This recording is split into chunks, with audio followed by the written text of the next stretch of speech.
c'est un fait inhabituel. Ouais, la famille, c'est un fait inhabituel. Un ex-militaire sénégalais a tenté de se tuer devant la présidence, devant le palais présidentiel de Diomaye Faye, la famille. Ouais. Les choses se passent vraiment. Vraiment, c'est triste. C'est triste, la famille. Tous les détails concernant cette affaire-là, c'est dans cette vidéo, la famille. Prenez place confortablement. Let's go. Sénégal, un ex-militaire tente de se tuer devant la présidence. Voilà.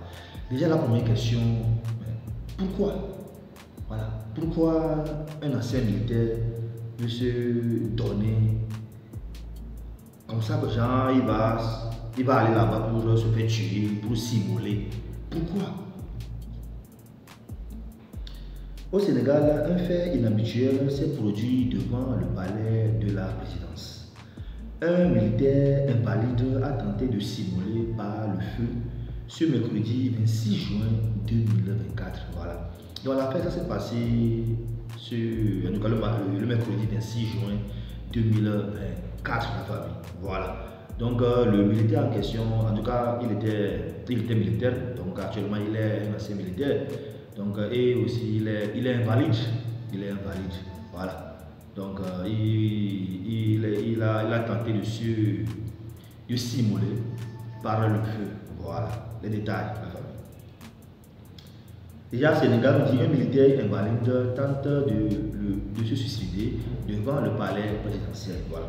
Certainement fatigué des vicissitudes de la vie, un ancien militaire a essayé de se suicider devant le palais présidentiel.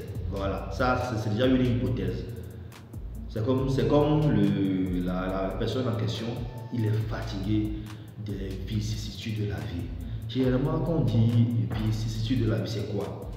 Généralement, c'est les choses bonnes et mauvaises qui se succèdent dans la vie. Ou carrément, c'est les événements heureux et surtout malheureux qui se succèdent de la vie. Voilà. Donc, c'est la première hypothèse. Voilà. Sinon, comment un ex-militaire il va aller devant la présidence pour se faire tuer? Ça veut dire sûrement qu'il veut laisser un message. Ou pourquoi il ne veut pas se tuer chez lui à la maison?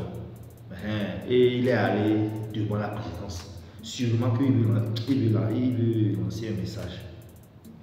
Selon les faits rapportés par IGFM, l'intéressé a été aperçu en train de verser un liquide inflammable sur lui-même avant de tenter d'allumer une flamme. Voilà. Donc déjà, le militaire en question, devant la présidence, donc il a versé sur lui-même un liquide inflammable. Ouais. Et il a tenté d'allumer une flamme. Quoi. Très vite, les forces de sécurité sont intervenues afin de l'empêcher de commettre le forfait. Dieu merci, les forces de l'ordre ont vite intervenu, voilà, pour sauver d'abord sa vie. Voilà. Cette intervention rapide a permis aux hommes en uniforme de solliciter l'aide des secours et immédiatement ils ont fait appel aux secours. Donc les secours sont arrivés sur le lieu pour sauver les militaires en question, la famille. Pour le moment, les motivations de l'homme ne sont pas encore connues. Voilà. Donc pour le moment, la motivation réelle, pour le moment, on ne sait pas ça. Encore pour le moment, on ne le sait pas. Donc on ne sait pas ça pour le moment. La police fera certainement les enquêtes pour élucider les faits. Voilà. Donc sûrement que la police va ouvrir l'enquête pour vraiment élucider ces faits-là. Sinon, comme vous le savez, ça ce sont des faits inhabituels. Sinon, vous avez une fois entendu ça, qu'un ex-militaire, donc il est allé devant la présidence pour se faire tuer, pour se suicider, pour simuler la famille, histoire de faire le sacrifice de sa vie. Non. Arrivé à ce stade, selon moi, il y a vraiment quelque chose. Déjà, on dit le militaire en question, il est invalide. Donc je me demande d'abord pourquoi, qu'est-ce qui s'est arrivé, vraiment il est devenu invalide. C'est la guerre à l'extérieur. Comme vous le savez, généralement les militaires, on les sollicite aussi à l'extérieur, genre dans un pays là où il y a les conflits. On les amène là-bas pour histoire de maintenir la paix, de sécuriser la zone. Je me suis dit, bon, il est allé. Donc il est allé là-bas, bon, et il s'est blessé. Donc il est devenu invalide. Ouais, donc il n'a plus ses membres, je ne sais pas trop. Donc, ouais, donc je me demande maintenant pourquoi il va aller là-bas, il va aller devant la présidence. Pourquoi la présidence? Et je me dis, peut-être aussi, bon, peut-être après son invalidité, donc c'est comme si on l'a oublié. Généralement c'est l'armée. Bon, l'armée, je ne sais pas. Donc, bon, dans tous les cas, il n'est pas le seul. Mais l'armée, on est nombreux. Donc, généralement, les militaires, vraiment, à un moment donné aussi, ils souffrent. Ils souffrent. Voilà. Donc, je ne sais pas si au Sénégal, il n'y a pas une organisation, un centre qui les accueille, quoi. Comme chez les par exemple, je sais que chez les États-Unis, là-bas, ils ont un centre. Même pour les vétérans, pour les blessés aux guerres, voilà, bon, il y a la prise en charge quoi, qui suit. Donc je me suis dit que peut-être l'ex-militaire en question, sûrement qu'après son invalidité, donc il avait manqué de la prise en charge ou d'un suivi. Donc ça l'a tellement énervé. Donc c'est pas trop. Donc voici un peu quelques spéculations que moi pour le moment je fais. Donc selon vous, pourquoi l'ex-militaire, donc il va aller devant la présidence de Diomaye Faye pour se suicider? Sinon, dans tous les cas, ça là, c'est quelque chose qu'on ne souhaite à personne.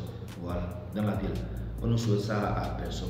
Genre, c'est que l'affaire est arrivée à un stade jusqu'à ce que tu vas te dire que je vais me suicider. Non, ça, on ne souhaite ça jamais à personne, la famille. Donc, sûrement que le monsieur là, il a vraiment un problème tellement crucial. Voilà, que Dieu vraiment viennent à son aide, la famille. Donc, la famille, donc encore une fois, donc selon vous, qu'est-ce qui peut être un peu sa motivation selon vous? Voilà. Donc quelqu'un qui va se déplacer de sa maison, traverser la rue, tout ça là, jusqu'à venir maintenant devant la présidence pour se faire tuer. Donc, sinon, franchement, ça fait mal. Ça fait trop mal d'écouter, d'entendre ce genre d'histoire. Ouais, qu'un militaire, comme vous le savez, mais les militaires, mais ils font vraiment un bon travail, un gros travail. Hein? C'est aujourd'hui nous vivons en paix là, mais c'est en partie à cause d'eux. Comment ils souffrent au front là, ce n'est pas facile la famille. Vous voyez un peu non? En tout cas, félicitations quand même à nos militaires. Mais surtout dans le cadre de la lutte contre le terrorisme là, ce qu'ils font, la famille, c'est Dieu seul qui sait. Donc vraiment courage vraiment à ce test militaire. La famille, donc encore une fois, j'attends vos réactions dans les commentaires. Sur ce, elle nous dit ciao, tchoba, pou, pou.